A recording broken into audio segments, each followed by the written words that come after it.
ওয়াজ মাহফিল সত্যের সন্ধানে মুহাম্মাদান আবদুহু ওয়া রাসূলুহু সাল্লাল্লাহু আলাইহি ওয়া আলা আলিহি ওয়া সাল্লাম আরসালাহু বিল হাক্কি বাশীরান ওয়া নাযীরা ওয়া দাঈয়ান ইলাল্লাহি বিইذনিহি ওয়া সিরাজাম দেব। চাইলে জোরে বলেন, চাইলে আল্লাহ কিন্তু শর্ত দিয়ে রাখছে, না চাইলে পাবা না। উদউনি, আমার কাছে চাও, আস্তাজিব লাকুম, তোমাদেরকে দেব। যদি না চাও তাহলে কি করব? আল্লাহ বলছেন ইন্নাল্লাযীনা ইস্তাকবিরুনা আন ইবাদাতির তাফসীর করতে যাইয়া স্বয়ং রাসূল খোদা নিজে তাফসীর করেছেন। তিরমিজি কিতাবুত তাফসীরের মধ্যে লেখেন আদ-দুআউ হুয়াল ইবাদা, দোয়া হলো ইবাদতের অংশ, দোয়া হলো ইবাদতের মধ্যে অন্যতম শ্রেষ্ঠ ইবাদত। আল্লাহর নবী বলতেছেন, আমার উম্মতরা শোনো, দোয়া শ্রেষ্ঠ ইবাদত। আল্লাহ বলতেছেন, এই দোয়া নামক ইবাদত থেকে যদি নিজেকে গোটাও, অন্য মুসলমানকে যদি তুমি সরাও, সায়াদখুলুনা জাহান্নামা দাখিরিন, তোমাকে অপমান অপদস্থ করে জাহান্নামে আমি আল্লাহ পাঠাই দিব। তার মানে যারা দোয়া মানে না, দোয়া করে না, ওরা সব কয়টাই বেদাতির দল। এত করে বলেন ঠিক না বেঠি?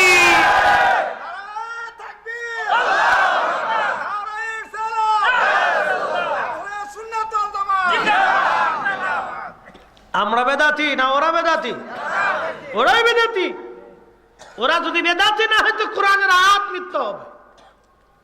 আমরা তো বেদাতি বলতেছি। আল্লাহ বলছে সায়াদখুলুনা জাহান্নাম, তোরে ঘাট ধাক্কা দিয়ে অপমান করে ফিটাইয়া ফিটাইয়া ফেরেশতা দিয়ে জুতা পিটা করে তোকে জাহান্নামে পাঠাবো। এটা আল্লাহ নিজে বলছে কোরআনে। আমি তো শুধু বেদাতি বলছি। আল্লাহ বলছে তোকে জুতা পিটা করে জাহান্নামে পাঠাবো, অপদস্থ অপমান করে পাঠাবো। আল্লাহ কত বড় বদনসিব। আমি তো কুত্তা খাওয়ানোর কথা বলছি, ওরা তো ইন্টারনেটে আসলে আমার উপর খুব খেপা খেপে।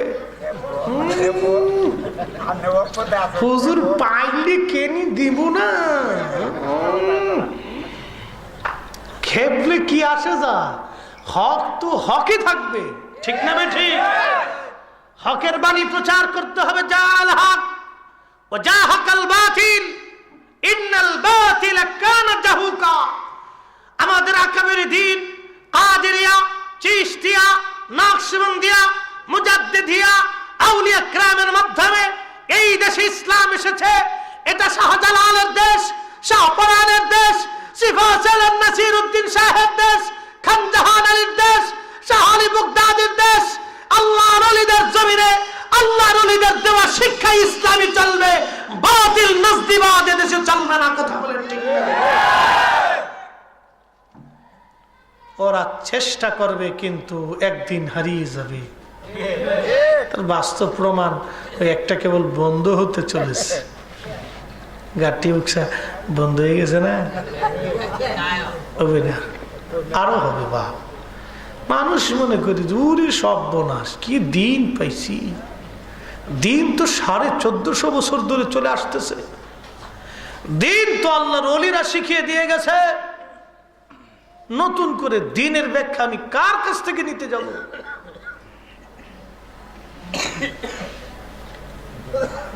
আমাদের উপমহাদেশের অন্যতম শ্রেষ্ঠ একজন আল্লাহর ওলি ছিলেন হযরত আল্লামা মাহমুদ বাহাদাবানী নকশবন্দি। মুজাদ্দিদ আল ফিসানির আগের একজন মুজাদ্দিদ ছিলেন, আল্লামা ছিলেন। ওনার জীবনী লিখেছেন আল্লামা ইমাম মুল্লা আলী কারি মাক্কি, যিনি ইমামুল হারামাইন ছিলেন, 2 মক্কা মদিনার ইমাম ছিলেন, 1 লক্ষ হাদিসের হাফিজ ছিলেন, একসাথে বলা যাবে না মারহাবা? ওনাদের চাইতে বড় আলেম আর দুনিয়াতে আইব পাওয়া যাইব? দুই একটা জুতা টানার যোগ্যতাও তো নাই।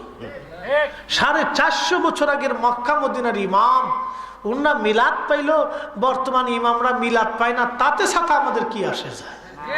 কি কথা বলেন না কেন? 450 বছর আগের মক্কা মদিনাতে মিলাদ হতো, এখন হয় না, তাতে আমাদের কি যায় আসে? 1200 বছর আগে লাইলাতুল বরাত পালন হতো। কেমনে বলতেছি? আখবারে মক্কা আমার ঘরে আছে, সবকটা কিতাবে আছে আখবারে মক্কা। ইমাম ফাকিহি লিখছেন, আমাদের জমানাতে মুসলমানরা লাইলাতুন নিসফি বিন শাবান, শাবানের রজনী যখন আসতো, খারাজু ইলা বাইতুল্লাহিল হারাম, তার হারাম শরীফে যাইত। হারাম শরীফ চিনছেন নি আপনারা? মক্কা ঘর, মক্কা ঘর। কোন ঘরে? মক্কা ঘরকে হারাম শরীফ বলে। কি শরীফ বলে? হারাম শরীফ বলে। হারামাইন মানে মক্কা এবং মদিনা, মদিনাও হারাম, মক্কাও হারাম। হারাম বুঝছেন নি? এই হারাম মানে ওই হারাম না, এই হারাম মানে এই মক্কা ঘরে জেনা করা, অকাম করা, কুকাম করা, মানুষ হত্যা করা, জীব হত্যা করা, এগুলি সব নিষিদ্ধ। সুবহানাল্লাহ বলা যাবে না? মদিনাতেও একই অবস্থা। কিন্তু এই মদিনাতে হারাম শরীফের এই হারামের আইনকে ভঙ্গ করেছিল ইয়াজিদ। 10,000 মদিনার মানুষ হত্যা করেছিল। মদিনার নবীর মসজিদে তা ঘোড়া গাধা বেঁধেছিল। 1000 নারীর ইজ্জত মদিনাতে লুণ্ঠন করেছিল। এই ইয়াজিদের পক্ষে কেউ যদি কথা বলে, তাহলে বুঝতে হবে ও নিকৃষ্ট সৃষ্টির কুত্তার চাইতে খারাপ, কুকুরের চাইতে নিকৃষ্ট। কুকুরের সাথে তুলন দিলে কুত্তায় বেজার হয়ে যাবো, কুত্তার লগে দিলাম না, শুয়ারের চাইতে খারাপ। আরো দূরে চলে গেলাম, খুব মনোযোগ দিয়ে বলে, হুজুর এত শক্ত বলেন কেন? শক্ত বলি ভাই ইমানের তাগিদে বলি, নবীর মহব্বতের জন্য বলি। অনেক সময় এগুলো বরদাস্ত হয় না। তো হারাম শরীফে মুসলমান উপস্থিত হতো, খারাজু ইলা বাইতুল্লাহিল হারাম, হারাম শরীফে যায় কি করতো? ইউসাল্লুনা। 1200 বছর আগে ইমাম বলতেছে, মক্কার তৎকালীন মুসলমানরা হারাম শরীফে বরাতের রাত্রিবেলা নামাজ পড়তো, ওয়াক্তিমুনাল কোরআন, কোরআন খতম দিত, ওয়াদউনা, তারা দোয়া করতো। একসাথে বলা যাবে না মারহাবা? নামাজ পড়তো, কোরআন পড়তো, দোয়া করতো। এরপর আর কি করতো জানেন? জমজমের পানি নিয়ে তারা সমস্ত মক্কাবাসীদেরকে পানি পান করাইতো। কি পানি? জোরে কর। এজন্যই পান করতো। ইমাম বলতেছেন আল্লাহর নৈকট্য হাসিলের জন্য তারা এই আমলগুলি করত। আচ্ছা, জমজমের পানি যদি মানুষের এই রাত্রিবেলা খাওয়ানো সোয়াবের কাজ হয়, তো রুটি খাওয়াইলেও অসুবিধা কি? তা আমরা দেশে রুটির বিরুদ্ধে লাগছে কে? আমি রুটি খাইলে আরেকজনের জলে কে? কি কথা করবে? আমি যদি রুটি খাওয়াই তাহলে ওর জলে কে রে ভাই? তোর জলে কে রে ভাই? তোর জলে কে? আমি খাওয়াইলে তোর জলে কে? তৎকালীন মুসলমানেরা মানুষকে পানি পান করাইতো নৈকট্য হাসিলের জন্য, জমজমের পানি বরকতের জন্য। আপনি রাত্রিবেলা আল্লাহর নৈকট্য হাসিলের জন্য যত ইবাদত আছে করেন, নামাজ পড়েন, রোজা করেন, জিকির করেন, কোরআন পড়েন, দান করেন, সদকা করেন, কবর জিয়ারত করেন, এরপরে আপনি মিলাদ পড়েন, দরুদ পড়েন, এরপরে আপনি মানুষকে খাওয়ান, যত ভালো আমল আছে আপনি করেন, কোনো নিষেধ নাই, কোনো নিষেধ নাই। 1200 বছর আগের মুসলমানদের কাছে এই বরাতের রাত্রিবেলা ছিল বরকতের রাত। এই রাত্রিবেলা তারা হারাম শরীফে, কাবা শরীফে এসে নামাজ পড়লো, কোরআন পড়লো, মানুষকে জমজমের পানি পেলাইলো, খাওয়াইলো, দোয়া করলো। 1200 বছর আগের মুসলমানদের কাছে বেদাত ছিল না। 1200 বছর পরে এসে বেদাত কারা বললো? যারা বললো আমরা বুঝতে পারতেছি ওরা ইহুদিদের দালাল। ওরা হক হবে না, 1200 বছর আগে হক। যদি আপনি বলেন হুজুর 1200 বছর আগে হক, তাহলে বুঝবো আজকে যারা এই রাত্রিবেলা মসজিদের খোদার ঘর তালা মারলো, যারা মুসলমানদেরকে ইবাদত থেকে সরাইলো, ওরাই হলো অরিজিনাল বেদাতি।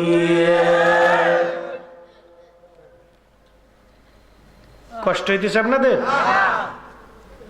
তাহলে সুন্নিয়ত ঠিকানার জন্য মাদ্রাসা এবার আসতে করলেন কে? জোরে কর। খালি দরকার না, আমাদের জন্য আল্লাহ কর্তৃক না, আমাদের নিজস্ব মত অনুযায়ী এটা তো ফরজ হয়ে গেছে। কি কথা ঠিক না? যদি আপনি আমাকে দিয়ে বুঝাই, আমার আব্বাজান ছিল খুব কাট্টা সুন্নি, আমরা মোল্লা বংশের মানুষ। আমার বাবার দাদা ছিলেন 10 গ্রামের মোল্লা, নায়েবের জমিদার ছিল। আমাদের অনেক সম্পদ ছিল, ব্রিটিশ আমলের একটা আইনে আব্বা সব হারাইছে আর কি। তো 400 একর সম্পত্তির মালিক ছিল আমাদের দাদা। তো যাই হোক, ওইটা নাই, এটা আল্লাহর ইচ্ছা। তো উনি ছিলেন 10 গ্রামের মোল্লা, সবাই মোল্লা হিসেবে চিনত। আব্বা এমন সুন্নি ছিলেন, আমার ওই দাদারাও এমন সুন্নি ছিলেন, জীবনে নজদিরে কোনোদিন ভিক্ষা পর্যন্ত দিছে না। আপনারা তো মাঝে মধ্যে দেন। আমার আব্বা এমন কাটটা সুন্নি ছিল, আমার মাকে বলতো যদি ভিক্ষা তুমি দাও ফলায় ফলায়, আমি যদি জানি তো বাবির বাড়ি পাঠাই দেবো। আমার মাও করে দিত না। তো মা দেখতাম, মা তুমি দেও না কেন? তাকে না, তোর আব্বার নিষেধ আছে। মার কাছে আর কোনো দলিল নেই, এক দলিল, তোর আব্বাই নিষেধ করছে। এখন সে বুঝি যে আব্বা কি সুন্নি ছিল রে বাপ, কি বাপের বাপ ছিল আমার, আল্লাহু আকবার। এখন সে বুঝি যে কেন ভিক্ষা দিত না, রসুলের মহাব্বতের তাগিদে তারা এই কাজগুলি করত। তো দেখেন, এই যে আব্বার জীবনের নিয়ত ছিল যে আমাকে মাদ্রাসায় পড়াবি, তো দরবারের মাদ্রাসা, ওনার পীরের মাদ্রাসা, আটটুসি মাদ্রাসাতে আমাকে মাদ্রাসা অন্য মাদ্রাসায় দিয়ে দিবে বড় ভাইরা। মার একটাই কথা, কয় না, আমার ওর আব্বা ওকে ওই মাদ্রাসা দিতে ওসিয়ত করে গেছে, ওই মাদ্রাসা ওরে দিতে হবে। ওর আব্বার জীবনের নিয়ত ওরে আলেম বানাবে, মৌলানা বানাবে, এই নিয়ত ওর আব্বার আছে, ওই মাদ্রাসায় দিতে হবে। এখানে নিয়ত ছিল, এখানে দিতে হবে। আমি পৃথিবীর অন্য কোনো মাদ্রাসায় দিতাম না, বাস। এখন যদি আমি অন্য মাদ্রাসায় চলে যেতাম, তাহলে ফরিদি সাহেবরে আপনারা উল্টা পাইতেন। আজকে ওনাদেরকে বাস দিতেছি, ওই আজকে আপনাদেরকে বাস দিতাম। কি কথা ঠিক না? আজকে যেমন ওনাদেরকে বাস দিতেছি, আজকে আপনাদেরকে আমি বাস দিতাম যদি অন্য মাদ্রাসায় চলে যেতাম। এই জন্য আপনাদেরকে বলবো, এই মাদ্রাসাকে ভালোবাসা আপনাদের জন্য নৈতিক দায়িত্ব। একটা ছেলেও যদি ফরিদি বের করতে পারেন, একটা বক্তা, একটা আলিম, একটা মুহাদ্দিসও যদি বের করতে পারেন, তাহলে আপনাদের জীবনে থাকবে বাপ, দোয়া জমিনে জিন্দা থাকবে, চালু থাকবে। আপনাদেরকে অনুরোধ করব, আমি জানি আপনাদের গ্রামের মানুষ, আপনাদের কষ্ট হবে, আপনাদের একটা রুজি থেকে বরাদ্দ পেশ করে রাখবেন। একটা বরাদ্দ আমি এখন চাইতেছি না যে এখনই দেন, একটা বরাদ্দ দিয়ে রাখবেন। আপনার নিয়ত থাকবে, আমার এই বছরের ধান আসবে, আমি একটা মন ধান আমি মাদ্রাসার জন্য, আল্লাহর পথে আমি এই মাদ্রাসার জন্য বরাদ্দ করে দিলাম। এরকম একটা বরাদ্দ আপনি রাখবেন। মাসে এই 100টা টাকা আপনি বরাদ্দ করে থুয়ে দিবেন। কেন দিবেন? পৃথিবী বিখ্যাত একজন বাদশাহ সুলতান মাহমুদ গজনবী রহমাতুল্লাহ আলাইহি, তো উনি সারা রাত ঘুরে ঘুরে প্রজাদের অবস্থা দেখতেন, ঘুরে ঘুরে দেখতেন কে গরিব, কে খায়, কে খায় না। এখন তো ভাই আমরা এই সুন্নত ভুলে গেছি। আমি মাঝে মধ্যে ওয়াজে বলি, বাপ যারা ধনী আছেন, আপনার গ্রামের গরিব মানুষের বাড়ি একটু খোঁজ নিয়েন, কে খাইলো কে খাইলো না একটু খুঁজে দেখেন, কে কি অসুবিধার মধ্যে আছে একটু খোঁজ নিয়েন। দুনিয়ার শেয়ার আর সম্পদের পিছনে না দৌড়ায়, কিছু মানুষের মহাব্বতের পিছনে দৌড়ায়। আপনি যদি তাদের খোঁজ নেন, ও সারা জীবন আপনাকে মনে রাখবে। ওই বৃদ্ধা নারী যে টাকার অভাবে ভালো ইফতার করতে পারে না, আপনি যদি তার জন্য একটু ইফতার বরাদ্দ করে দেন, ওই ইফতারটা করার পরে মহিলাটা আপনার জন্য দোয়া করবে। এই দোয়ার জন্য আল্লাহ আপনাকে আরো কোটি টাকার মালিক বানাই দেবে। হযরত সুলতান মাহমুদ গজনবী রাত্রিবেলা ঘুরতেছেন, তিনি দেখবেন কে খায় কে খায় না। তো স্বর্ণের প্রদীপ নিয়ে হেঁটে হেঁটে যাচ্ছেন তিনি। যাবার সময় দেখলেন বাজারের ভিতরে ছোট্ট একটা প্রদীপের পাশে বসে বসে একটা ছেলে কিতাব পড়ে। সালাম দিলেন, যাইয়া জিজ্ঞেস করলেন, বাসা তোমার কি প্রদীপ নাই? তুমি প্রদীপের পাশে বসে বসে কিতাব কেন পড়ো? ছেলেটা ডাক দিয়ে বলে, হুজুর আমি এতিম মানুষ, প্রদীপ কেনার মতো পয়সা আমার হাতে নাই। প্রদীপ কেনার পয়সা নাই তোমার? বলে না, আমি মাদ্রাসায় পড়ি। সুলতান মাহমুদ গজনবী চিন্তা করলেন, হাই রে, আমি আজকে স্বর্ণের প্রদীপ নিয়ে রাস্তা চলি, নবীর একজন তলাবা, একজন তলবে এলেম, আর একজনের প্রদীপের আলো হাওলাত করে কিতাব পড়ে। যদি কিয়ামতের মাঠে আমার নবীজি জিজ্ঞেস করেন, ওরে মাহমুদ গজনবী, তুমি স্বর্ণের প্রদীপ নিয়ে রাস্তা চলেছ, তোমার একজন তলাবা দুনিয়ার একজন সাধারণ মানুষের প্রদীপে হাওলাত করে কিতাব পড়েছে, আজকে কি জবাব তুমি দিবা? সেদিন আমি সুলতান মাহমুদ গজনবী আমার নবীর সামনে জবাব কি দেব? সেই দিন আমি আমার নবীর সামনে জবাব দেব কি? এই চিন্তা করার পরে সুলতান মাহমুদ গজনবী রহমাতুল্লাহ আলাইহি স্বর্ণের প্রদীপখানা দিয়ে বললেন, বাবা কালকে থেকে এই প্রদীপে তুমি কিতাব পড়বা। স্বর্ণের প্রদীপ তিনি দিয়ে চলে আসছেন। বিছানার মধ্যে ঘুমিয়েছেন, স্বপ্নের ঘরে দেখতেছেন রহমাতুল লিল আলামিন হাবিবুল্লাহ নবী সুলতান মাহমুদের ঘরে তশরিফ এনেছে। আল্লাহর নবী ডাক দিয়ে বললেন, সুলতান মাহমুদ গজনবী, বলি ইয়া রাসূলুল্লাহ, নালায়েকের ঘরে আপনি আসছেন? নবীজি ডেকে বলে, সুলতান তোমাকে একটা সুসংবাদ দেওয়ার জন্য আসছি। আজকে রাত্রিবেলা তুমি একজন তলাবাকে সম্মান করেছো, মূলত আমি নবীকে তুমি সম্মান করেছো। সুলতান যাও, আমি নবী দোয়া করে দিয়ে গেলাম, দুনিয়াতেও অপমান হবে না, আখিরাতেও অপমান হবে না। একবার আওয়াজ তুলে বলা যাবে কি, ইয়া রাসূলুল্লাহ, নবীর চরণেতে সারা জীবন আমি থাকব, নবীর চরণেতে সারা জীবন আমি থাকব। ভালোবেসে নূর নবীকে, বলেন ভালোবেসে নূর নবীকে হৃদয় মাঝে ভরে রাখব,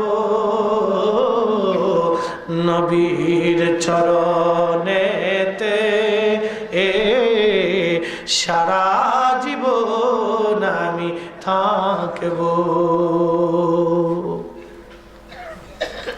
একজন তলাবাকে সম্মান করার জন্য আল্লাহ নবী তাকে পছন্দ করছেন। এই জন্য মাদ্রাসার প্রতি আপনাদের মহব্বত যেন সবার থাকে, এই মহব্বতটা আপনারা দৃঢ় রাখবেন। বাবা, একটা তলবে ইলম তৈরি করে যাওয়া অনেক বড় দামি, অনেক বড় দামি। এই জন্য আমাদের প্রত্যেকের উচিত, এই যে আপনাদের এলাকায় একটা মাদ্রাসা, এটা একটা নিয়ামত। আপনারা কবরে চলে যাবেন, ওরা কোরআন পড়বে, কোরআনের সব আপনার কবরে চলে যাবে। পৃথিবী থেকে আমরা সবাই চলে যাব, সম্পদ রেখেই যাব। জিন্দেগি তো মানুষ বলে আমার বয়স বাড়ে, আমরা বলি বয়স কবে? 30, 40, 60 বছর পার হয়ে গেল, কেমনে চলে গেল নিজেও তো বুঝতে পারি না। জিন্দেগি তোর যাইরে ফাঁকি দিয়া রে সোনার আদম, জিন্দেগি তোর যায় ফাঁকি দিয়া। ও আদম রে,